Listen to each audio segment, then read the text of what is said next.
Hello everyone, Alec Elcher the SideQuest Gamer here, currently working on my Mega Man 3 Game Boy script, but to free up some time on my schedule while not skimping on the already occasional uploads, it's time for my 4th annual Q&A video, where I celebrate 4 years of YouTubing and so many more to come, hopefully.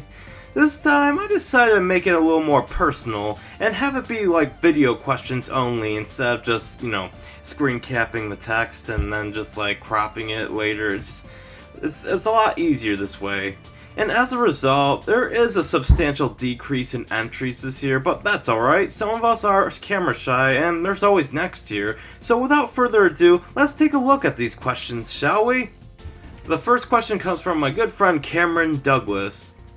What style of gameplay do you think would most benefit Resident Evil? The top-down perspective of the originals, where you had pre-rendered backtracking, or the Code Veronica style, or the newer approach where either you'd have top-down or first-person camera? And do you think that the older style could come back in a better fashion, like in Code Veronica, for example? He's basically asking if I prefer the old Resident Evil gameplay style over the one introduced in 4 and continued in 2's remake. For some context, Resident Evils 1 through 3 had top-down fixed camera angles with pre-rendered objects, while Code Veronica 0 and 1's remake are similar, while 4, 5, and 6, Operation Raccoon City, Revelations 1 and 2, and 2's remake have like a third-person perspective with over-the-shoulder aiming, and in 7's case, it's first-person now. Honestly, from our discussion video on Resident Evil 2's remake, despite Resident Evil 0 and 1 HD remake selling extremely well, they decided to put Resident Evil 4's control scheme into 2's despite 2 being a top-down game originally. Despite all that, the fact that Capcom isn't doing that anymore kind of tells me that they're either doing over-the-shoulder from now on or first-person, and to be honest, I'm kind of fine with either, but I will find 1 through 3, Code Veronica 1's remake, and 0 a lot more irreplaceable with this new direction. And I'm kind of slightly disappointed that 2's remake isn't like the fixed camera angles that I loved in the original. But whatever, I hope I'm wrong in the future, but it's not looking like classic Resi fans will get what they want anymore. The next question is from Kula D. Yo, Kula D here. My question to you is an interesting one. Would you choose the red pill, or would you choose the blue pill?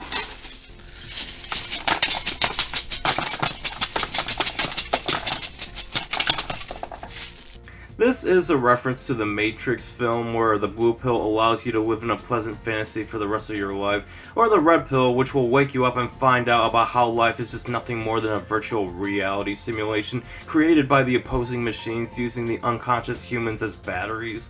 I'll probably take the blue pill. I mean, it sounds like a good kind of high. Remember kids, stay on drugs, don't do school. Next question is from Mr. Shoulders, aka Cool Guy.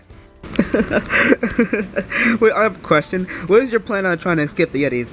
Just because the Yetis are coming after you in a few days. They really are.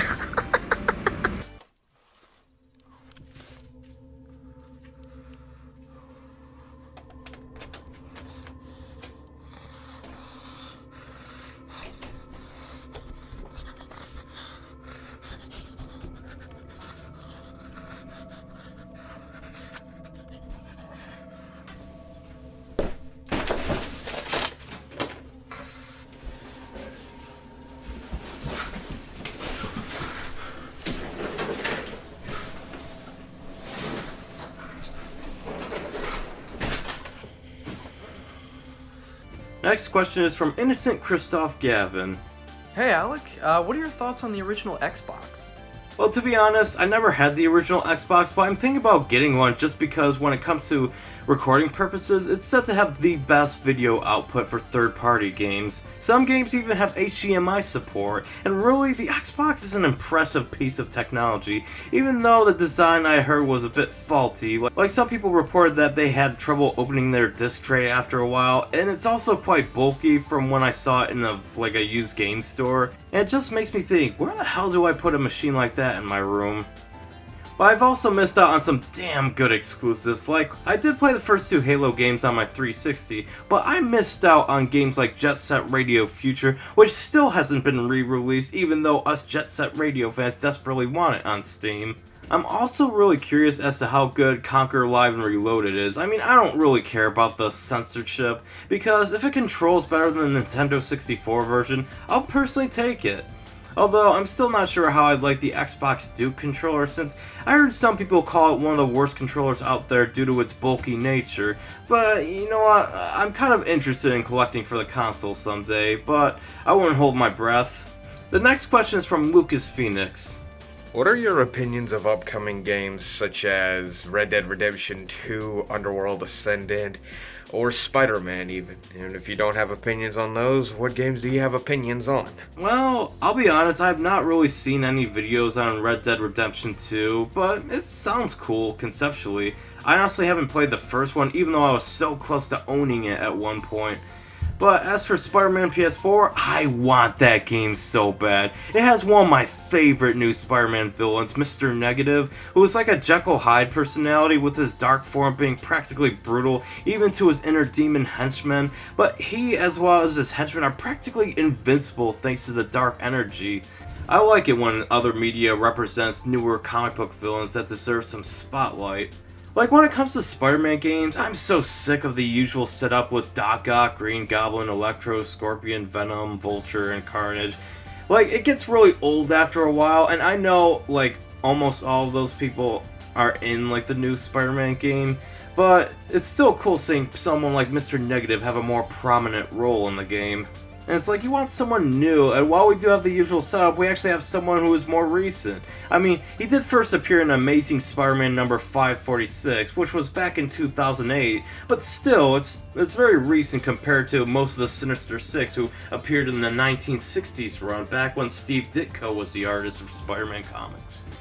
I actually have the issue right here. Like, I'm kind of a huge Spider-Man fan. Like, I don't read the comics anymore, mainly because I kind of became more interested, but when I was in high school, I collected all those, like, old comic books and newer comic books. If it had Spider-Man in it, I was really into it, so. Speaking of which, I'm also glad they're making Miles Morales a side character, and I'm really glad to see that happening. Like, I can't really talk about him without giving away too many spoilers about what he's to become eventually. Some of you know if you watch some of the cartoons, like, what is it, Marvel Spider-Man? Yeah, that's the new one, right?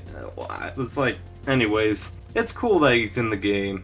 And the combat and open world look amazing. Like, it's something that Spider-Man games have been building up to at this point. Like, it's a game I wanted to play since I was a kid, and felt Spider-Man 2, while fun, could be so much more with better technology, better hardware than the PS2. Because the PS2 was one of the weaker consoles in terms of hardware capabilities. Like, the GameCube was more powerful than it, and the Xbox was more powerful than both the PS2 and GameCube.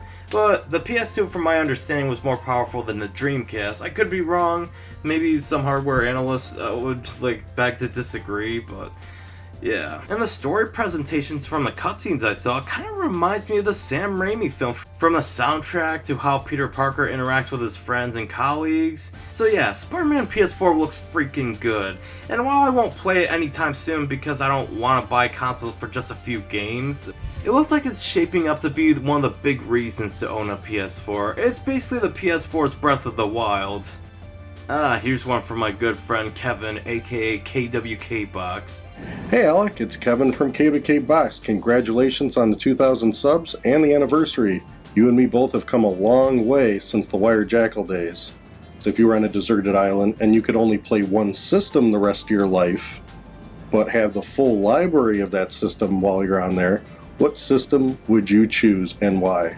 Wire Jackal, man, those were some good times. But anyways, to answer your question about what console's entire library would I have if I were on a desert island with electricity, well, I'm gonna say the Wii, provided all the virtual console games come with it, all the retro collections, and all the original games as well. And that way I can get my Mario, Mega Man, and Sonic fix anytime I feel like it. But that's kind of a tricky question. I might just feel different about that tomorrow. So, that's hard to say. And finally, this one comes from Daxtry Hey Alec, Dexter here. So my question is, have you ever had an identity crisis with your channel? And if so, how did you manage to overcome it? Or are you still suffering from it? You see, folks, this question I saved for last for a very good reason, because it really hit home with me. In fact, this channel was probably the byproduct of an identity crisis. Like, if you follow me on Twitter sometimes, I post about my occasional existential crisis episodes in real life. I mean, I'm not really religious as I fell out of that years ago, but at times, even when running the channel, I felt like I wasn't doing well enough. I felt like I wasn't reaching my full potential. And I wasn't really known for anything before like the Mega Man retrospective. Sometimes losing friends would like trigger an existential crisis, contemplating if I'm doomed to have people once close with me distance themselves from me like all the others. And sometimes these partings of ways would happen over a joke or a misunderstanding, and this year was no exception. I've rebranded the channel from a review show of short and sweet reviews of obscure games, without any of the skit comedy and stuff, to more well-known titles, to eventually making them more in-depth with some skit comedy elements if I felt like it. It's really hard to narrow down who I am because from what psychology classes I took back in college before dropping out, there's the ideal self and the actual self that others see you as. I often tell people Alec Elger the side quest gamer is much different than Alec Elger the creator in real life. On YouTube, I portray some happy-go-lucky reviewer who enjoys video games or hates on the bad video games. He's safe for work, basically. He's crazy, he's optimistic, he's basically everything I personally don't have the willpower to be in real life. On Twitter especially, I'm much more vulgar, opinionated, and unapologetic. So, to answer your question, I both overcame an identity crisis and I'm still going through one. I do know the direction I want to take my channel, being occasional in-depth reviews of games I want to talk about, but as for the real life me, it's probably going to continue for as long as possible. So, that was all the video questions sent. Thank you folks for sending me these awesome video questions, including backup questions in case somebody already asked that or I just didn't have an answer for them. And for those who didn't send videos in, thank you all so much for watching anyways, and thank you for congratulating me for 2K subs, and congratulating me for my 4-year anniversary. This was a ton of fun, and next year I'll be sure to do another one of these video Q&As, but this time I'll give at least a few weeks notice instead of just 9 days like I did this year. Sorry about that, I know some of you were quite busy. But until next video, thank you all so much for watching, and remember to stay awesome.